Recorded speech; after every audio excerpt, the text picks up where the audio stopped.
اعوذ باللہ من الشیطان الرجیم، بسم اللہ الرحمن الرحیم۔ پہلا سپارہ ہے، سورہ بقرہ ہے، اور آیت نمبر 12 کی آج ہم ورڈ ٹو ورڈ ٹرانسلیشن کریں گے۔ تو اپنا آج کا سبق شروع کرتے ہیں۔ کاپی پینسلز ہاتھ میں لے لیجئے اور امپورٹنٹ پوائنٹس کو نوٹ ڈاؤن کرتے جائیے۔ الا انہم هم المفسدون ولکن لا یشعرون۔ یہاں پر آپ کو جو پہلا لفظ نظر آ رہا ہے وہ ایک حرف ہے الا، اور الا کون سا حرف ہے؟ ان حروف میں آتا ہے جو حروف غیر عاملہ ہیں، یعنی کہ جو اپنے ما بعد والے اسم کے اوپر کوئی عمل نہیں کرتے، ٹھیک ہے؟ اور یہ جو الا لفظ ہے یہ ان حروف میں آتا ہے جن کو حروف تنبیہ کہا جاتا ہے، یعنی وہ حروف جن کے ذریعے سے مخاطب کو تنبیہ کی جاتی ہے، خبردار کیا جاتا ہے۔ تو اس کا جو معنی ہوتا ہے وہ کیا ہو جاتا ہے؟ خبردار ہو جاؤ، غور سے سنو، listen carefully، ٹھیک ہے؟ اور یہ چار حروف کون کون سے ہیں؟ الا، اما، ہا اور یا۔ یہ چار حروف ایسے ہیں کہ یہ قرآن مجید میں جا بجا آپ کو ملیں گے، جیسے الا انہم ہم السفہاء، اما واللہ لانصرنہ، ٹھیک ہے؟ اور اسی طرح سے آپ اکثر پڑھتے ہیں یا ایہا الناس، تو یہ جو ہا آ رہا ہے یا ایہا کے ساتھ، تو اس کے اندر بھی کیا ہے؟ اے لوگو سنو، ٹھیک ہے؟ تو یہاں پر جب بھی اس طرح کے حروف آئیں گے تو اس کا مطلب کیا ہوتا ہے؟ خبردار ہو جاؤ، غور سے بات کو سنو، ٹھیک ہے؟ اس کے بعد ہے ہمارے پاس انہم۔ انا حرف مشبہ بالفعل میں آتا ہے۔ یہ کون سے حروف ہوتے ہیں؟ یہ وہ 6 حروف ہیں جو عمل میں، معنی میں اور لفظوں میں فعل کے مشابہ ہوتے ہیں۔ کون کون سے 6 حروف ہیں؟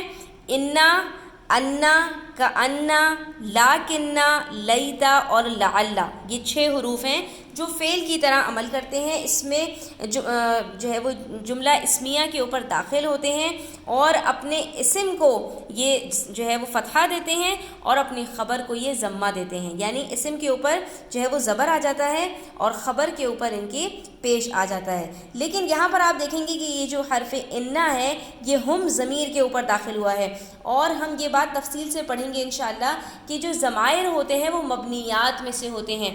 تو عربی قاعدے کے اندر جب ہم بات کریں کہ کون سے ایسے الفاظ ہیں جو اعراب کو قبول کرتے ہیں، یعنی ان سے پہلے اگر کوئی عامل آ جائے تو ان کے اعراب تبدیل ہوں گے یا نہیں ہوں گے، اس بات کا ہم جو ہے وہ تعلق اس بات پر رکھتے ہیں کہ کیا وہ مبنیات میں سے ہیں یا وہ معربات میں سے ہیں، ٹھیک ہے؟ تو جو معرب ہوتے ہیں وہ اعراب کو قبول کرتے ہیں، اسی لیے اس کا نام معرب ہے، لیکن جو مبنیات ہوتے ہیں وہ اعراب کو قبول نہیں کرتے، وہ جس حالت میں ہوتے ہیں وہ اسی اعراب کے ساتھ رہتے ہیں۔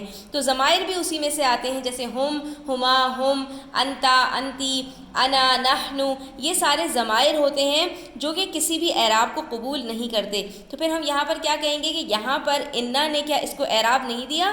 جی دیا اعراب، لیکن وہ اعراب کیا ہے؟ وہ تقدیری اعراب ہے، یعنی کہ وہ چھپ گیا ہے، ٹھیک ہے؟ تو یہاں پر ہمیں جو ہے وہ ہم کے اوپر کوئی فتحہ نظر نہیں آ رہا، حالانکہ کیا ہے؟ انا اس کے اوپر داخل ہوا ہے لیکن وہ تقدیراً ہو گیا، ٹھیک ہے؟ تو انا حرف ہے اور اس کے بعد ہم ضمیر، اور آپ دیکھیں گے اس کے بعد دوبارہ ایک اور ہم آ گیا، یعنی 2 ضمیر ایک ساتھ جمع ہو گئیں، ہم اور پھر ہم۔ تو یہ کیا ہے؟ تکرار ہو رہی، اور یہ جو تکرار الفاظ ہے عربی کے اندر یہ اکثر شدت پیدا کرنے کے لیے آتی ہے۔ جیسا کہ ہم اردو میں بھی بات کرتے ہیں تو اکثر ہم کہتے ہیں نا وہ، اچھا وہ، وہی، تو ہم ایک ہی بات کو کیا کر رہے ہوتے ہیں؟ ریپیٹ کر رہے ہوتے ہیں وہاں پر شدت لانے کے لیے۔ تو یہاں پر بھی جو ترجمہ بنے گا وہ کیا بنے گا؟ خبردار ہو جاؤ، بے شک۔ اب یہ جو انا کا معنی ہے اس کا معنی ہے بے شک، وہ وہی ہیں، وہ وہی ہیں، یعنی کن کی بات ہو رہی ہے؟ جو ماقبل کے اندر ان مفسدین کی بات ہو رہی تھی، فساد پھیلانے والوں کی بات ہو رہی تھی، منافقین کی بات ہو رہی تھی، جو کہتے ہیں کہ ہم تو اصلاح کرنے والے ہیں، سنوارنے والے ہیں۔ تو اللہ تعالیٰ نے کیا فرمایا کہ غور سے سنو یہ بات کہ بے شک وہ وہی ہیں المفسدون، فساد پھیلانے والے۔ افسدہ یفسدو، افساد سے یہ جمع جو ہے وہ اسم فاعل کا صیغہ ہے، یعنی فساد مچانے والے، فساد کرنے والے، مفسد، ٹھیک ہے. تو یہ آپ اردو سے دیکھ سکتے ہیں کہ کتنا زیادہ عربی کے الفاظ ملتے جلتے ہوتے ہیں. تو یہاں پر اس کا معنی کیا ہوگا کہ خبردار ہو جاؤ، بے شک وہی ہیں فساد کرنے والے.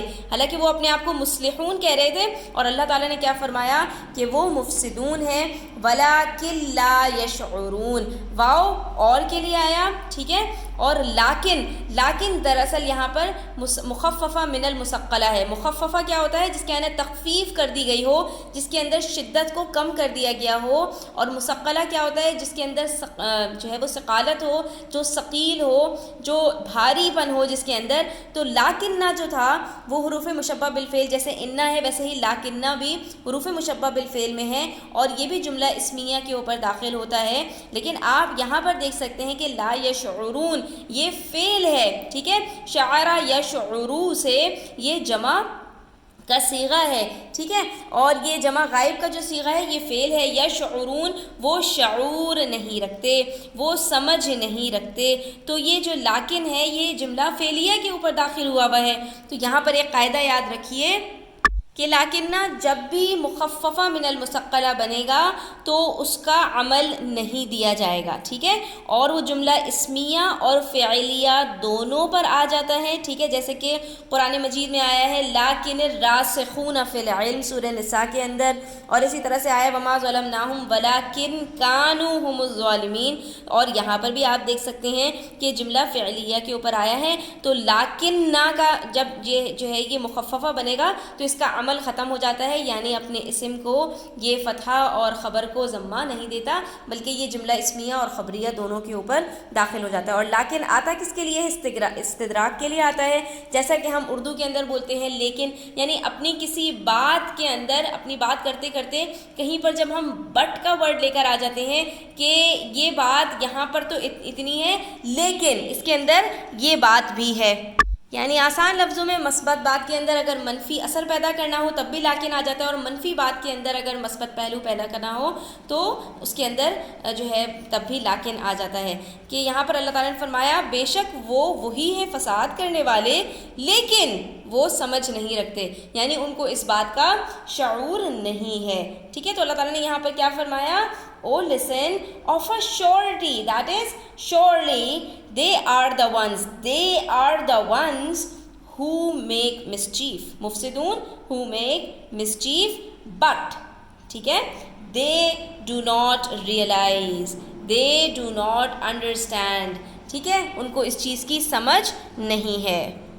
آیت نمبر 13 دیکھیے. وَإِذَا قِيلَ لَهُمْ، اذا حرف شرط ہے، ٹھیک ہے، اور یہ فعل کے اوپر داخل ہوتے ہیں، لیکن یہ ان اسماء شرط میں سے ہے جو غیر جازمہ ہوتے ہیں، یعنی اپنے بعد جو ان کے دو جملے آتے ہیں اس کو یہ جزم نہیں دیتے، ٹھیک ہے.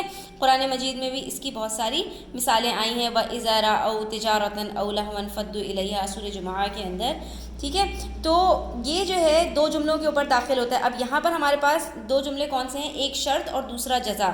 وَإِذَا قیل لہم آمنوا کما آمن الناس قالوا انؤمن کما آمن السفہاء، ٹھیک ہے. تو قیلہ سے لے کے ناسو تک یہ کیا ہے؟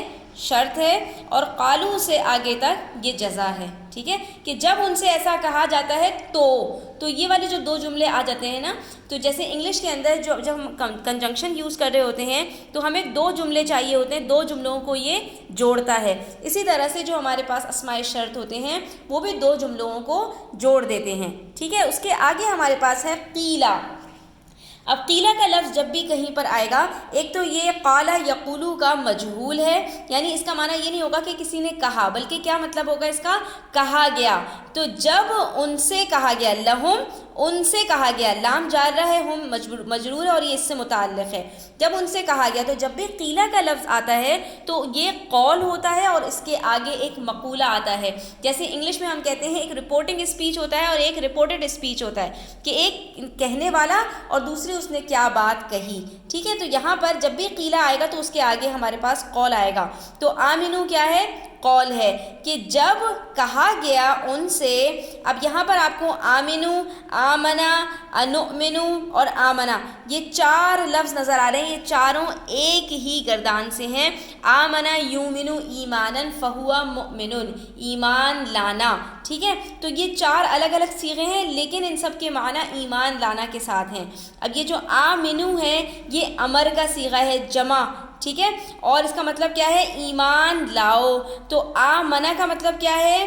وہ ایمان لائے، ٹھیک ہے، اور اس کے بعد دوبارہ یہاں پر ہے ہمارے پاس نؤمنو، میں ہم ایمان لائیں، اور پھر دوبارہ ہے آمنا، وہ ایمان لائے۔ تو یہ کیا ہے؟ صرف صیغوں کی تبدیلی سے ان کے معنی کے اندر تبدیلی آ رہی ہے۔ تو جب کہا گیا ان سے ایمان لاؤ، آمنو ہے یہ، تو یہ جمع کا صیغہ ہے، تم سب ایمان لاؤ، یعنی کفار سے، منافقین سے کہا گیا کہ تم سب ایمان لاؤ۔ کما، کاف آتا ہے تشبیہ کے لیے، یہ بھی حروف جارہ میں سے ہے، اور میم الف ما اس کے آگے مصدریہ لگا ہوا ہے، ٹھیک ہے۔ میم الف ما میں نے آپ کو پہلے بھی بتایا تھا بہت سارے معنی کے اندر آتا ہے، استفہام کے لیے بھی آتا ہے اور نفی کے لیے بھی آتا ہے، کبھی مصدر کے معنی میں کر دیتا ہے، یہاں پر یہ مصدریہ معنی میں ہے۔ جیسا کہ، جیسا کہ تشبیہ کے لیے آ رہا ہے نا، ایمان لاؤ کس کی طرح؟ جیسا کہ آمنا، وہ لوگ ایمان لائے، کون لوگ؟ آمن الناسو، الناسو، ناسو یہاں پر جو الف لام لگا ہوا ہے، تو الف لام کی 4 قسمیں ہوتی ہیں، یہ اس الف لام کی بات ہو رہی ہے جو کسی اسم نکرہ کے اوپر داخل ہوتا ہے۔ تو ناس، لوگ، ناس جو ہے وہ لوگوں کو کہتے ہیں، اور لوگ ایک اسم نکرہ ہے، ٹھیک ہے، اس کے اندر تو تمام لوگ آ جاتے ہیں۔ تو جب بھی کسی اسم نکرہ کے اوپر الف لام داخل ہوتا ہے تو وہ اس کو اسم معرفہ میں تبدیل کر دیتا ہے، اور اس کی 4 قسمیں ہیں، ایک جنسی، دوسری استغراقی، تیسری عہد خارجی، اور چوتھی عہد ذہنی۔ تو آپ کو میں یہاں پر بتا دوں کہ یہ الف لام جو اس کے اوپر داخل ہوا ہے یہ کون سا الف لام ہے؟ یہ عہد خارجی ہے۔ عہد خارجی کا مطلب کیا ہوتا ہے؟ کہ جس کا ذکر پہلے ہو چکا ہو۔ اب یہاں پر الناس سے مراد کون سے لوگ ہیں؟